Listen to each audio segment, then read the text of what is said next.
Welcome to Shallow. Two friends, two time zones, and a brand new topic every episode. This week, we're diving into Emerald Fennell's Wuthering Heights adaptation. The casting debate, the costumes, the cultural whiplash, and the accusation at the centre of it all. It's not like the book. But is that actually the problem? But before we get into windswept moors and online outrage, Lucy Bell, how are you? I'm very well, thank you. I'm currently at my parents' in Hull, Kingston upon Hull. Different background. In the north of England. I just want to give a little shout out to Hull right here because I don't know if anybody saw the BAFTAs, but Robert Aramayo is from Hull and he took home the Rising Star Best Actor, and he also, in the same breath, like 5 minutes later, brought home Best Actor. And he actually went to the same college as me. He's only like a few years older than me. Claim to fame. In light of doing kind of like a film review, I just thought I'd call out he's not an up-and-coming actor. Like, he's quite big, you know? Like, he's been in the Rings of Power adaptation. He's got this new film called I Swear, I believe, which is making awareness about Tourette's and living with that. I heard about that. And yeah, it's just cool to see Northern representation in the media. We love to see. Is Hull your recommendation this week? Is that is Hull the rec? Hollywood. Yeah. It's Hollywood. I'm obsessed. Mine is, have you seen the America's Next Top Model Netflix documentary yet? No. See, I missed out. I never watched that growing up. So I don't have that connection to it, but I have seen like the memes of the models in salads. Yeah. So yeah, Lottie, who came on to do our reality TV episode, we used to watch it a lot. Like Britain's Next Top Model, Australia's Next Model, America's Next Top Model, yeah, like you name a top model franchise, like we watched it.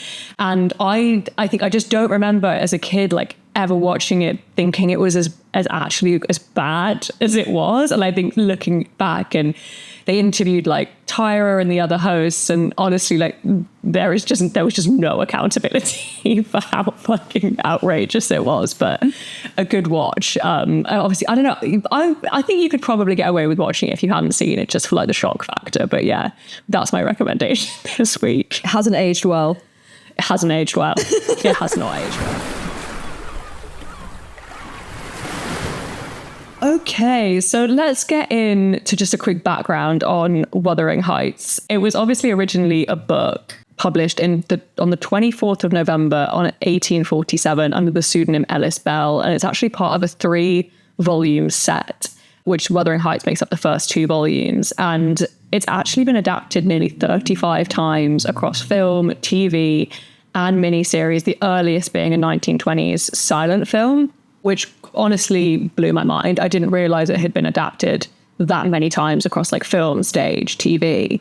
But the one we're going to talk about today is the one that's obviously just been released with Margot Robbie and Jacob Elordi, and it's currently grossed 151.7 million worldwide against an 80 million production budget, which, I mean, film, TV, loose, like that's pretty nuts, isn't it? Yeah, that's crazy. I think it did something stupid like 80 million in the first opening weekend or something. It like completely like got its budget back within the first few days, which I think is crazy, which also I think is a testament to people wanting to see adaptations of this. Like it's holding up over time. I think we'll go into more of the kind of like literary critiques of it. But in terms of like as a whole, Wuthering Heights, I feel has such a like placement in everybody's heads that they're like, well, I have to go and see that, because it's just a part of history and a part of kind of like modern day culture. 100%. It's really, really stood the test of time, this book. I mean, it has been divisive, hasn't it? Like, it's been a bit of a shitstorm online. On Rotten Tomatoes, it's sitting at about a 59% critic score, and the consensus that it's very visually vibrant, but leans more towards like sensation than the original source material does. But the audience score is a fair bit higher at 77%, and it's 6.3 out of 10 on IMDb, and it is currently holding a B Cinema score as well. But it's obviously been incredibly critically divisive. I'll read a handful of reviews that we read before recording. The Independent gave it 1 star, saying Emerald Fennell's astonishingly bad adaptation is like a limp Mills and Boon. It uses the guise of interpretation to gut one of the most impassioned, emotionally violent novels ever written, and then toss its flayed skin over whatever romance tropes seemed most marketable. Adaptation or not, it's astonishingly hollow work. Fucking ouch. That's so bad. Straight to the neck. Yeah. The Guardian gave it 2 stars, described it as emotionally hollow, bodice-ripping misfire, but on the opposite end of the spectrum, the Telegraph gave it 5 stars, saying Wuthering Heights is a bosom-heaving, gasp-inducing thrill ride. Resplendently lurid, oozy and wild, it's an obsessive film about obsession and hungrily embroils the viewer in its own mad compulsions. And this is my favourite from The Australian.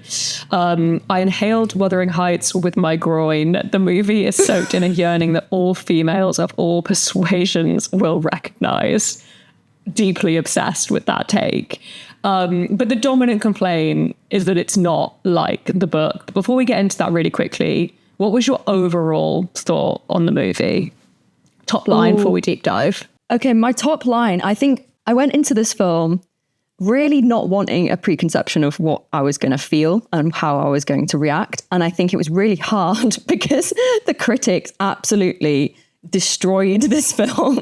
Like, I feel like majority of them kind of, laid it bare on the floor and just went to town on it. I was like, this is the shittest thing I've ever seen. And, Emily Brontë would be rolling in her grave. And I feel like I've read a couple of articles that, for every time, Emily Brontë is turned in her grave, she might as well be alive because of the amount of adaptations that there've been that have not been realistic to the book or followed in the same pattern or disappointed the audience. You'd be there for days. I really didn't want that conception. I wanted to go in and I wanted to make my own impression of it. I think you do have a bit of bias when people are telling you, don't watch it, shit. Go in, you're like, oh, am I going to enjoy this? I mean, I really enjoyed Saltburn, another Emerald Fennell's, one of her really great films, actually, that did really well. And I went in and it was a visual masterpiece. It was like, you can't say anything otherwise. This costume design alone was like, as if like Vivienne Westwood and Emerald had a baby and just like splayed it all out. I think I didn't go in, I'd read the book when I was 15 and I just finished it again because I wanted to see what all the fuss was about. And I went in and I kind of thought, I'm not going to like this in the same way with the book, and that's fine. And it was nothing like the book in a way. It had elements of it. There was glimmers of it, but it was romanticized. It was a fantasized version of Wuthering Heights. And I think I enjoyed it because I went in and I didn't expect Emily Brontë's Wuthering Heights, because also that book's really difficult and I don't understand how you could completely adapt that anyway. So I think this was a more lighthearted, fun. I mean, it wasn't lighthearted, let's be honest. But in context to the book, it was lighthearted, which says a lot. And it was just more of a Hollywood adaptation. How about you? Yeah. What did you think when you went to see it? Because I know you haven't read the book. So I feel in a way that people might be envious of you because, maybe people are burdened by the fact they read this. Yeah, I had totally fresh eyes. And to be honest, I think I've initially really enjoyed it. I came out on a bit of a sugar high, to be honest. I was like, I feel like I've devoured that film with my eyes, and I really needed the loo and I didn't want to get up and go to the toilet. I was I don't want to miss anything. I think there was a few things that did stick out to me, which we will get into, but I think not having an attachment to the source material probably did help. But I was turning to my friend and was like, is this in the book? Is this in the book? Just getting annoyed. But yeah, I did enjoy it. And if anything, I'm actually kind of glad I didn't have preconceived notions of what it was going to be. The thing is, I believe it retains that kind of destructive, the selfish tendencies of the characters that the book has. It does retain some of that. You don't like Kathy and Heathcliff in the film either. They're, obviously you're looking at them, they're hot, they're wearing amazing things. It's, there's some chemistry, but you're not thinking, oh, these are really good people. And I think they would make really good mothers and fathers, and they're going to get married and have a little picket fence and a little goat. That's, that's not That's not the theme of this film. And I do think that Margot, she played Cathy well. And I think she played the kind of bratty impulsiveness of her character. And like, she's quite funny. She's got these like funny mannerisms where she's like on the table and she's like, you've killed me, I'm dead. Like, you know, I love that. Like that's, I relate.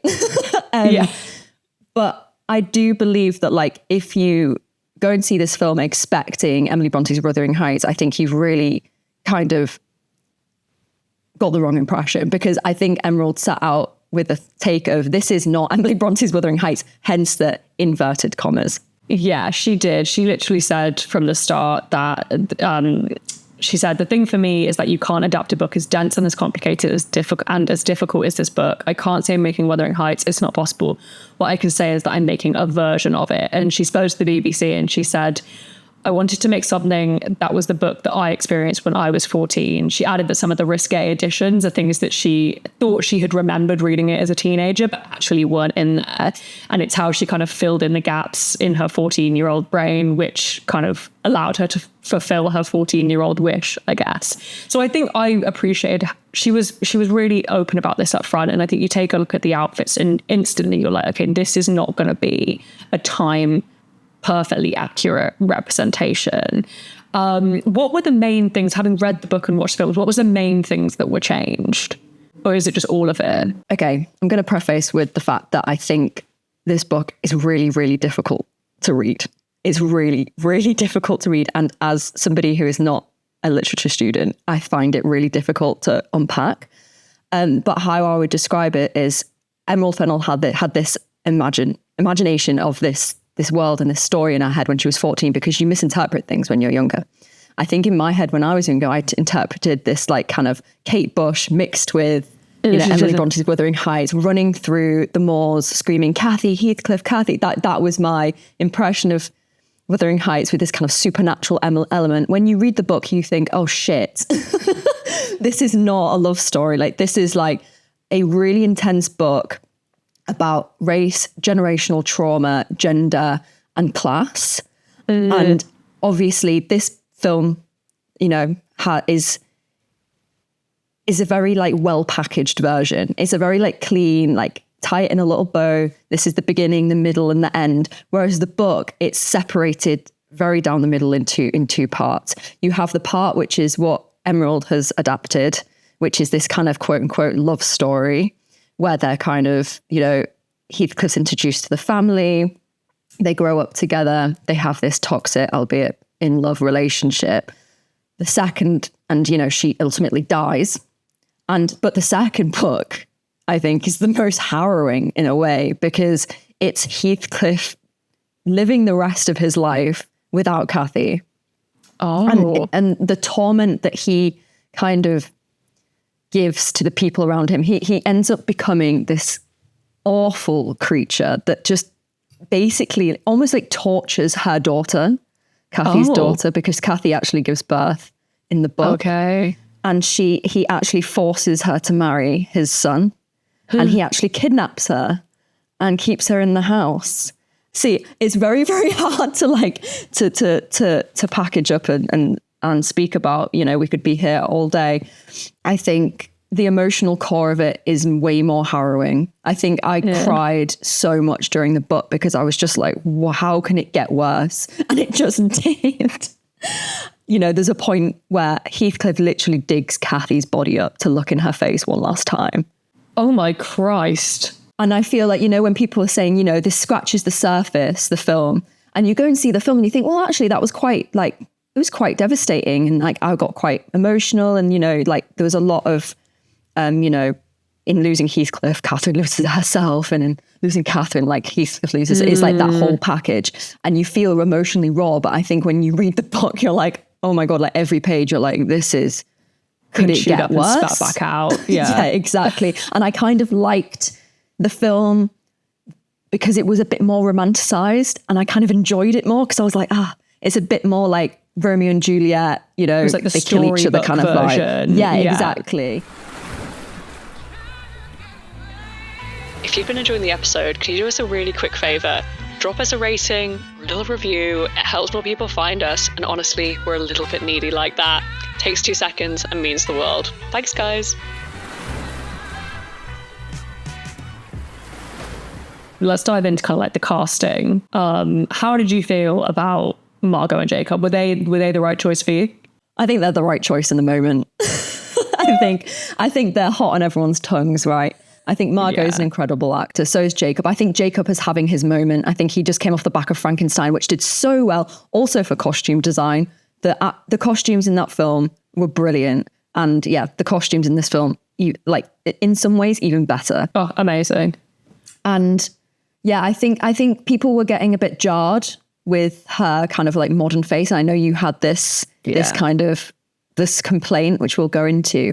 But I think for me, I didn't see that problem with her kind of modern face until I saw maybe screenshots of the film afterwards. But when I was in it, I was kind of in this world that was kind of fantastical. Charlie XCX was banging out tunes. There was a lobster on someone's dress, on Margot's dress at one point. She had these like cute little monocle glasses. You know, I wasn't thinking this is like the 1800s and I'm like in it, you know, like I'm be watching like an adaptation of Pride and Prejudice. Like I felt like I was watching a modern adaptation of Wuthering Heights. But how about you? What was your kind of opinions on Margot? Yeah, you know what? I love Margot Robbie and she has one of the most beautiful faces in the world. But I think it just didn't, even with the modern kind of like, you know, I think what they did was they kept, for example, on the outfits, I felt like the silhouettes were traditional, but the fabrics weren't. And same with the kind of sets, like they based it in tradition, but then totally like went to town with like the red lacquered floor and like the craziness of it, which I loved. It was whoever built that world, like props to them. It was incredible. I think a lot of it was like her big, beautiful white smile compared to everyone else who looked like, who looked a little bit more like they belonged in that time period, even though it is a bit time agnostic. Ultimately, it was, I think, I hate to call out a woman for her lovely teeth, but it just, I think every time she smiled, I just felt like I was like knocked back out of the world slightly, I think. But on casting, on Margot though, like I did love it when she lent into the weirdness, like when she got a bit twisted with like Alison Oliver's character and like pulled her hair a little bit, and like with the maid where she was like, you need to quit, like, and she got a bit sassy. Like I think she really came into it in those kind of moments. I think even though I didn't read the book, you could definitely tell the character was supposed to be younger and had those kind of like juvenile elements to her. And I'm not sure how well sometimes that connected. Like it did feel a little bit like her and Jacob were slightly playing in two different movies, maybe. But that being said, like I think I totally agree with you in the sense that they're hot right now. Like they're going to pull in viewings. They're going to pull in, you know, people going to the cinema. What did you think of their chemistry? Oh, I thought they had great chemistry. I only realized that people didn't think that when I was like reading online afterwards, but I thought they were really good. What about you? I thought there was some spice there. I was expecting a little bit more. I don't know if it's because the movie was so marketed towards that. That I was expecting maybe a little more heat, but I thought the chemistry was there. Was I like ripping, like you could say ripping my clothes off? Was I ripping my clothes off?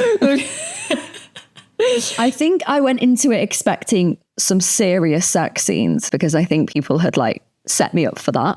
And it was similar to Saltburn of people being like, this is the most grotesque, sexually explicit film you'll see this year. And I went in and I was like, oh, licking out of a bathtub, like, come on, like, get over it. And I went into this thinking, oh, there's going to be some serious. It was very vanilla. And I came out thinking, but this is what you get when you market to a mainstream audience. I think if it was more of an independent production, you would get more of those like spicy hot scenes. I just want to stop on the costumes for a second, because I just want to ask you what your favorite Margot outfit was. You know what? The outfits really stole the show for me. I thought they were all amazing. I think the one for me was the kind of like pink gauzy chiffon she wears when what I think is her wedding night. I just thought I wanted more of it. I thought it was amazing. What was your favorite? Absolutely stunning, wasn't it? I think that was definitely up there. I also really liked, you know, the white dress. You know, she's on the swing. She's wearing the white dress with the black bodice. I loved that. Love that so much. It reminded me of, what's her name? Aurora. It was giving like Sleeping Beauty. I loved it. I was like, this is amazing. Speaking of kind of costume, set design, as a prop, set, TV, HUD, like surely this is like dream job material. I thought the sets were incredible. Say, yeah, I would have absolutely loved to work on this. I think call out to the set decorating team because, you know, although the production designer were there designing the sets themselves, everything that's in there, the sofas, the artwork, the fireplaces, the detail, you know, that's where I feel most comfortable, and they absolutely smashed it. And if they don't win any awards for just the set design alone, could be very cross. Yeah, they I don't know if you've seen it, but the architectural digest they did of, I watched a bit of Kathy's not Kathy's house, the Wuthering Heights house, and then they did the other house as well. And honestly, just the detail that you don't even see on screen, or like it goes by so quickly, that they put into these was just insane. With the hands above the fireplace, that was amazing. And the red floor, unreal. I think people had real problems with it. They were like, I can't believe you've done these sets for Wuthering Heights. That's like a fever dream. What? Like, God's sake. No, I thought the sets were things. I thought the sets were incredible. I think the team did such an amazing job on that, and just the little detail of like there was the glass kind of almost like huge jars outside, and they at one point they have like koi carp or massive goldfish in them, and you see it for a second, but like there was just so many little details that I just thought were amazing. And that's the key, like you see it for a second and then it's gone. And somebody's probably spent weeks making that. Yeah, procuring the fish and building these things. Like, and that 1 second of screen time is what we're here for. I think it's good to move on to kind of one of the main critiques of this film, which is the kind of the casting debate and the race debate. Was Margot and Jacob the right choice for the moment? Yes, I believe they were. I think people have issues because in the book, you know, Heathcliff's race is ambiguous. He was actually described in the book as a dark-skinned gypsy of kind of, it was like ambiguous descent basically. And that kind of continues through the book, which is kind of these kind of like dark metaphors to describe how he looks. I think when you're reading the book, I mean, for when I read the book, I imagined that he came over from Ireland and he was like of Irish descent, you know, and he had that kind of those Romany aspects. But that's just one take, obviously. You know, other people had other opinions, and there's been a lot of like debate over the years of his race and whether it and how it feeds into the story itself. I think my opinion is, I think if you're going down the path of making this about a love story and it's about the destruction of the two characters, I don't think it needs to have the racial element. But that's not to say that you should just dismiss it and dismiss that aspect of the book. I think when you read Wuthering Heights, I don't think your brain is completely in the mode of, oh, this is a really intense racial debate. I think it's an element, but I don't think it's the main theme. And I think that's what people get caught up in, because there are so many themes. I think the main thing that I personally took away from that book was how generational trauma affects everyone in every line for the foreseeable, and how that kind of destructs and torments and tortures the people around them. That's what I took from it. And the racial aspects and the class aspect was also really important. But I think if you're taking the elements of what you would understand as a 14-year-old, I understand why Emerald potentially didn't utilize those characteristics in the way that people believe that she should have. No, that's super interesting. And I think also sorry, this is awful, I don't know these characters' names. The one that Kathy marries, he's white in the book, isn't he? He is white in the book, yeah. So it's like she has prospects with him because, you know, he's got the money, he's gonna, you know, solve her like issues. And yeah, you could say that kind of divide of that you're not going to be able to give me what I need because you're of a different racial descent, and you know, he's potentially in the book an illegitimate child of Kathy's dad. And that's also another element of that kind of like, well, they're potentially half siblings. So there's that incestual element. So that's why people are like, well, this is not a love story. This is a fucked up situation. And Emerald's just made it into this like fantastical thing that it's not. But I think that's okay because I think it's separate. I think if you can separate it, then you're Gucci. Yeah. We've just got to be like, it's inspired by, it's not word for word. I think there's obviously been so much outrage about this online. I think the race debate, that it's ruined the book culture. Like, there's a lot of these kind of like anti-intellectualism around the book. And, you know, we were voice noting back and forth on this, and you worded this really well to me. So I'm giving you the floor to talk about this. See, okay. I think anti-intellectualism is probably the social media word of the month.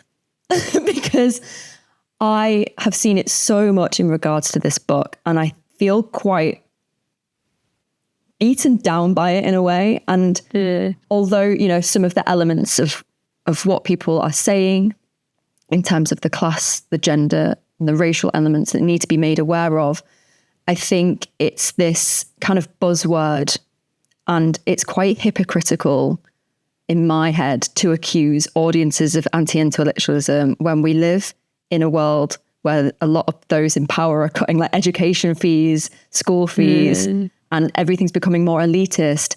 And then at the same time, you're trying to like corner this section of a film that people are enjoying and people are actually like sparking debate over, which is the most important thing, that people are having conversations like we are. And that's the main thing that you need to take from films like this, is do they spark an interesting conversation or not? And I think this film does. And I don't think that everybody has gone to school and studied literature. And I know that's not what some of them are saying, but it does feel quite pretentious and aggressive. And it can feel a bit like they're punching down to people. And if those people, you know, have enjoyed the film and they felt something quite genuine, you know, and they might actually now be inspired to read the novel, but then they come across your post where you're like, you know, this is the decline of intellectualism. Like, if you like this film, you're a bad person. It's like, well, not everybody has privilege like you to be able to understand these texts. And I think that's really important. I think I know a handful of people that have watched this film and then have now read the book. I read the book when I was like 16, and I read the book again before the film because I wanted to have a scope of it. And I think that's the most important thing that you should take away from it, and not, you know, that we should be kind of almost like gatekeeping or like, you know, you can't adapt this unless it's exactly how it's portrayed on the book. That's not how art works, honey. That's not how people appreciate art.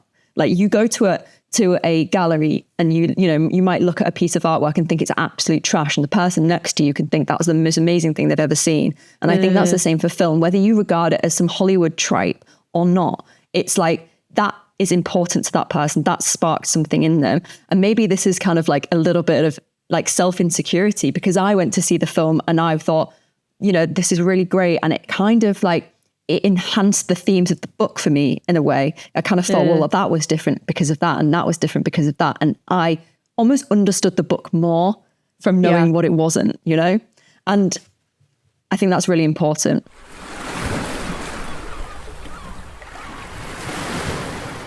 How did you take the anti-intellectualism debate? To be honest, so much of where the way I viewed it was just like misogyny. Like, genuinely, I was like, would we be having the same conversation if this was a male director?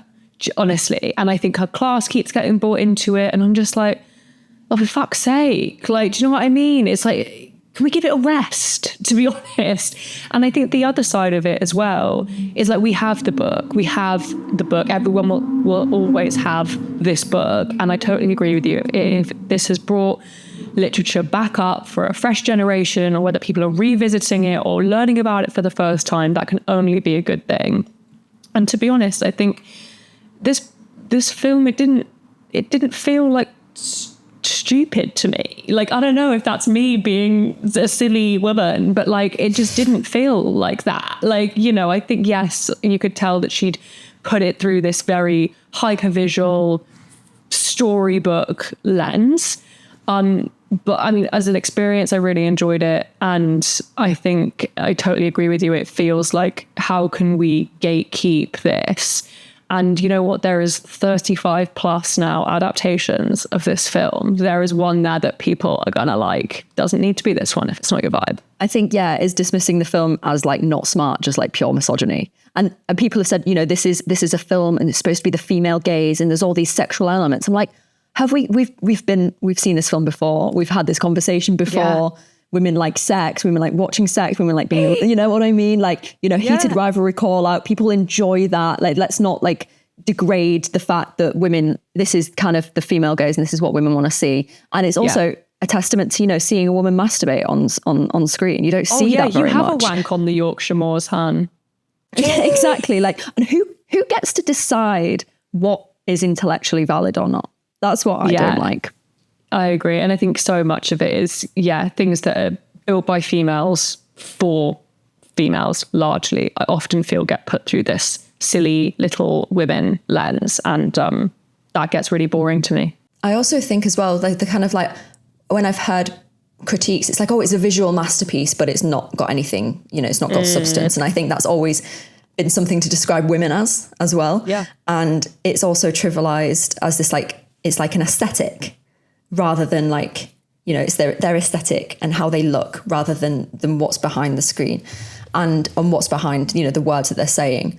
And I actually don't think that this film was shallow. I don't think it was hollow at all. I think it was actually deep. Like I think you can have a lot of conversation about that film, and whether that's about the racial aspects as well, that's even better. Like if you want to compare it to the book and discuss why it's important that race is brought into things, then that's great. If you want to discuss the gender aspects, that's great. The fact that you're discussing it is great, and that's the full stop on that. For me. Nice. I mean, you wrapped it up before I even said we were wrapping it up. It's great, mate.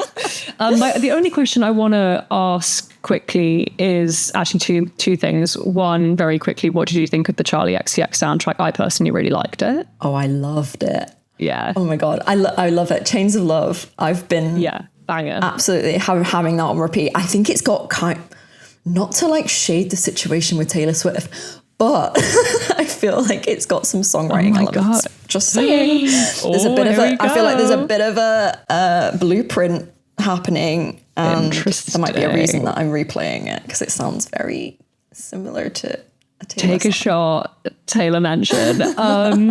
And secondly, should she, there's obviously films like, was it 10 Things I Hate About You and She Is the Man that were kind of inspired by, I think it was like Shakespeare, right? But they kind of whipped it into their own delight and modernized it. Do you think she should have called it something else?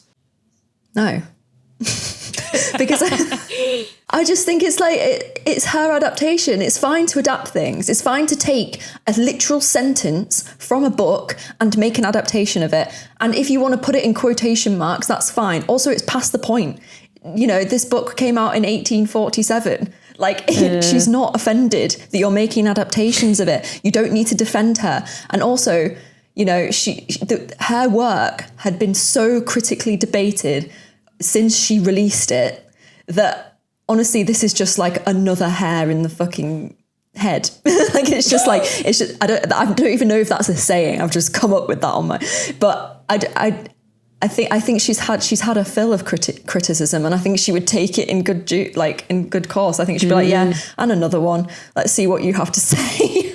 Yeah, and also I think the film felt very Emerald. Like I really love Promising Young Women. If you haven't seen that, would really recommend. And I love Saltburn, so I was kind of primed for her world on this, and I really enjoyed it. To be honest, I'd go back and see it again.